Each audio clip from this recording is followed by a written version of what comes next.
to another episode of Strictly Healthy. Thank you for joining us. And of course, this is the show that does what it says on the tin, which is discusses everything to do with health and what affects us. So things like emotional, mental, physical, financial, even we discuss money issues, anything that impacts our health. And we've been doing a 4-part series, and this is part 3 to do with busting myths, debunking various myths about health. Now, the first episode talked about fat. The second one, we talked about glutathione. And today we are discussing bread. So is bread a foe or a friend? We will be talking again with Patricia Bowerman. Welcome, Patricia. Thank you for joining us again today and sharing your expertise and wisdom regarding these matters to do with health. So now, bread, has quite a, it can be controversial and divide people, I suppose. Some say yes, some say no. So we're trying to debunk that today. So what can you tell us, about bread? You found some people have even stopped eating bread as well. So can you delve into that a little bit and share your expertise on that and your knowledge? I'd be happy to, Linda. Thank you so much for having me back again. And I can't believe this is the 3rd episode already. Yes. But this is a favorite topic of mine. So I sort of asked the question now, what's so bad about bread? Because so many people have stopped eating bread. They get some little tummy rumblings. And they think, oh, I got to stop eating bread because all my friends have stopped eating bread. Or I must be gluten intolerant because I have a little reaction when I eat bread. So then they're eating gluten-free bread, which sort of tastes like cardboard. And it doesn't have the nutrients. Not all of it, but yeah, I know what you mean. Not all of it. Well, that's good. That's good. But I haven't found anybody that found a gluten-free bread that they absolutely love. So a lot of complaints. But when you think that bread has been a staple for thousands of years, how many times is it mentioned in the Bible? And bread was used in communion before wafers were invented. The breadwinner is the head of the household. Bread is fairly important. And when you think that the Roman and Egyptian armies thrived on bread, you sort of wonder what happened. So I, looking back, learning a lot over the last few years, even the collection of Egyptian hieroglyphics that clearly depict wheat growing and the wheat being ground and then made into bread. They've got it looks like big vats of dough. And of course, they're wood-fired ovens baking the bread. And then heaps and piles of loaves of bread that look like they're for sale. And then, of course, eating bread. And then we know that the Roman and Egyptian armies, I think a standing army of 20,000 men had something like 60 tons of wheat grain a day. And there's historical evidence showing the trade routes where the wheat was grown, and some of it was northern Africa, and then it's transported all around because the wheat was so important. But a few stark comparisons. So back in just even the Roman times, they didn't have Monsanto. Their wheat wasn't sprayed with pesticides. And of course, the wheat was stone ground, and a very important distinction because the grain is ripped and torn and it's jagged. So it takes our body's digestive process hours to digest, as opposed to the modern bread, which is a few seconds. And then the leaven that they used to make bread, they made themselves. It was a natural yeast. They didn't have Mr. Fleischmann's with his little yeast packet. And then, of course, the bread was left to prove for several days. Okay. Well, okay. Sorry, you carry on. Carry No, on. it wasn't all instant. It was a lengthy process, and we want everything, like that now. Instant, yeah, indeed. But isn't that sort of what's some of that sort of bread is still available today? Now that you're talking about that, the ancient style of bread. Depends what you mean by available, Linda. Okay. You have to make it. Hmm. You have to make it. Okay. Store-bought bread today. I mean, did you know that chickens won't eat white bread? No, I didn't know that. That's very interesting. It's like ants won't eat margarine. Mm. We talked about Got to that. be Yeah. something very interesting there, isn't there? Well, yes, and so you think, well, all bread's made from flour and water. So then you have to look at, well, what's different? Well, the flour, the flour is huge, and the process is huge. So you must start with organic flour. That's a must. If you're going to eat glyphosate, I can't help you. So Mm. organic flour. Organic flour. Okay. I'll And make a note. yes, and we need to insist. I mean, it's pennies difference, pennies difference. But you also want to have flour made from whole grain wheat. Whole grain, not wholemeal, whole grain. Okay, maybe you can expand on what that really means. Well, the whole grain means the wheat head is intact, and then it's ground to make flour.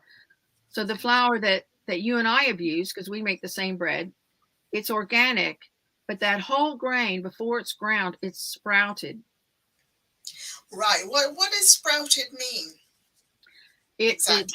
it's lightly soaked in water. It's not submerged in liquid. It's misted, so it's just moist, and it sprouts in 24 hours. So that little wheat grain, you'll start to see a little bud emerge from one end, and that's after 24 hours, and then it stops and it's dried out.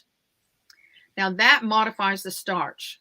That little process modifies the starch so significantly. Hmm. Diabetics can eat this bread and not have an insulin spike. Oh, that's good. Yeah. And the rest of us can eat all we want and not gain weight. Well, that's good. That's really good news. Definitely a bread that we want more of. So then it's dried and it's stone ground for the reasons that I mentioned, because our digestive system needs to do that little workout to break it down and then extract all the nutrients, so that whole grain has the vitamins, minerals, and amino acids that we need, as well as the omega oils. Good. And then, of course, we're using the natural starter. So yeah, tell us more about the starter, how it works, just so that people understand a bit better. Well, most crops, if not all of them, have good bacteria on them. We don't see it, but it's there. So we mix the flour and the water, and the natural bacteria come to life. So you leave your flour and water. I cover it with a like a plate. But after a day or two, it'll start to bubble, and that's a very good sign. Those little bacteria coming to life. So it's a little process of a few days to get a really robust starter. But when it is ready to be mixed into dough, you drop about a half a teaspoon in a little glass of water, and it'll float. It's so Mm. full of bubbles, it'll float. Now you mix it with a large amount of flour and water and a little salt. So you've got your dough. Put that in a container with a tight fitting lid and a little gap at the top, quite a big gap at the top. And over a period of 3 or 4 days, it will rise, and you'll Hmm. see air pockets, which are gas pockets from the bacteria form. It's a miracle. I mean, it's a whole new world in there. It's And so amazing. that process that you can see is actually modifying the gluten. It's modifying the gluten so much that people who are celiac and gluten intolerant can now eat this bread. That is quite amazing, and it's good for your gut as well too. I've made this bread before as well too, according to this recipe you said, and it is quite good, quite tasty. Yeah, Well, excellent. it's good for your gut and it's not harmful for your gut. And another thing that transpires in that 3 to 4 day process is it changes the phytic acid into a lactic acid. The phytic acid can stop our absorption of vitamins and minerals like iron and calcium. So now we've got the lactic acid, and then it's a natural prebiotic because of all the fiber. So what are the benefits then of this type of bread? Well, you don't have the bad reactions from the commercial bread. I don't think there's a commercial bread that's really fit for consumption. If you read the labels and you see, the first ingredient is usually flour, and then in brackets they'll have calcium, iron, phosphorus, all this stuff.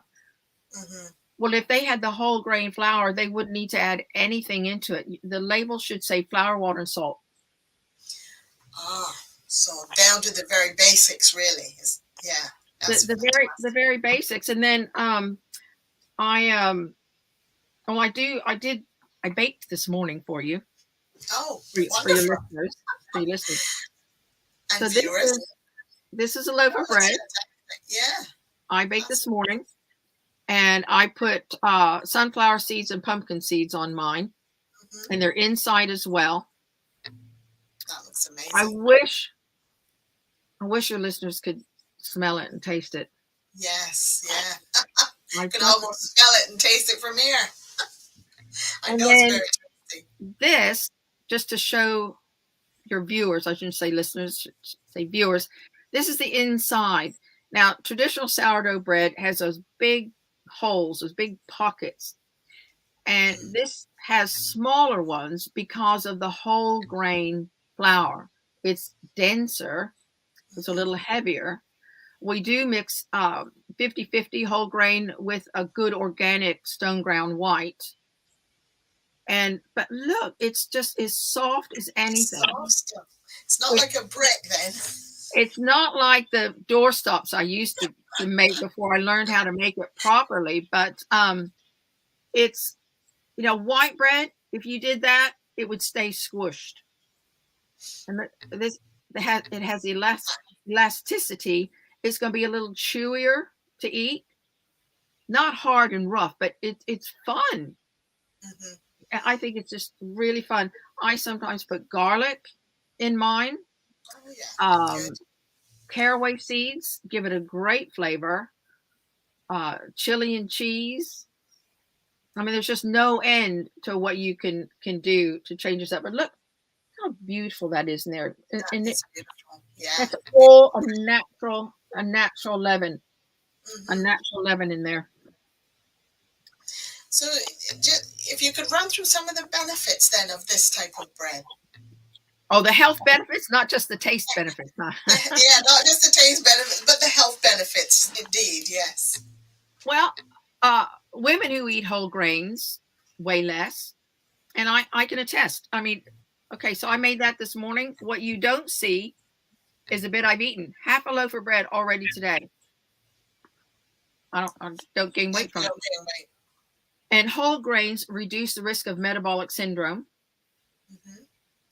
They substantially lower the risk for type 2 diabetes.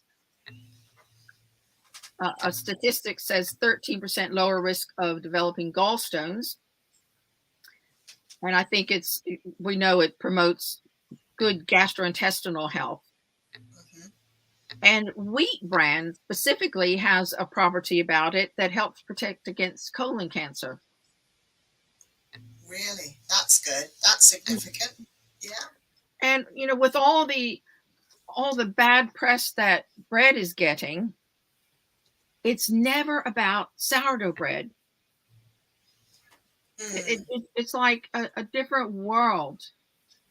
So I just say, change your bread, change your life. It's got to be all the right components. It's not just because it's flour and water doesn't make it bread. Okay. So really what we're talking about, because we're debunking myths about bread. So what you're saying is it depends on the type of bread that we use. The type of So, flour and the type of flour. and the So, process. okay, and the process. There we go. So bread is not exactly a foe, but it does depend on those things that we just mentioned: the process, the type of flour, and what's being used. So that is really interesting and fantastic. And Thank you. it does have a tangy flavor, maybe a Mm, slight vinegar, maybe a little tartness. mhm. And they do say if you can tolerate the tartness, that's a sign that your gut is healthy. It might be starting out, it might be a little too tangy. Mhm.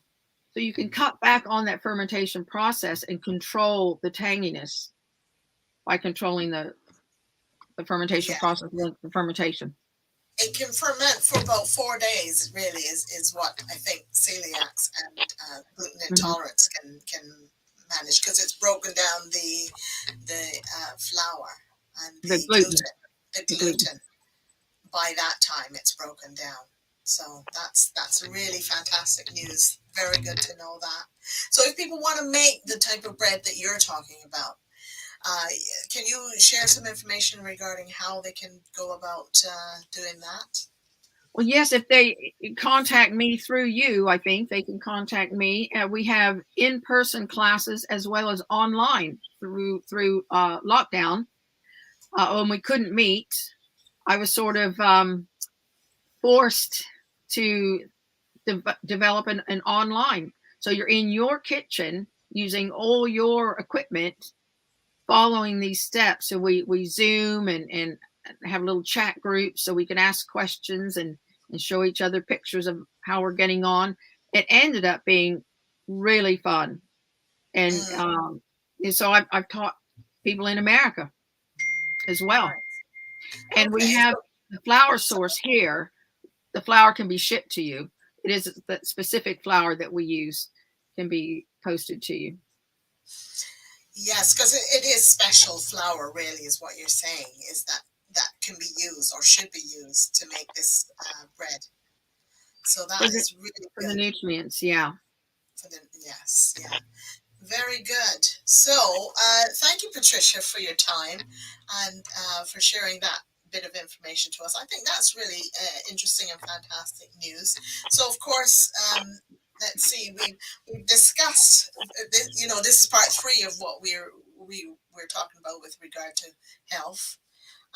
And debunking certain health issues. So we talked about fat, we talked about glutathione, and now today is about bread. And next week, the final one in this series, we're going to be talking about gut health, which I'm really interested and excited to find out more about, to see what we can learn there. So that's next week, Thursday, same time, 7:30 p.m. GMT or 2:30 Eastern, if you're that side of the pond. But you can work out the time wherever you are. And yeah, thank you very much, Patricia, for your time. And I think I've put the contact details there where you can see past issues at the bottom.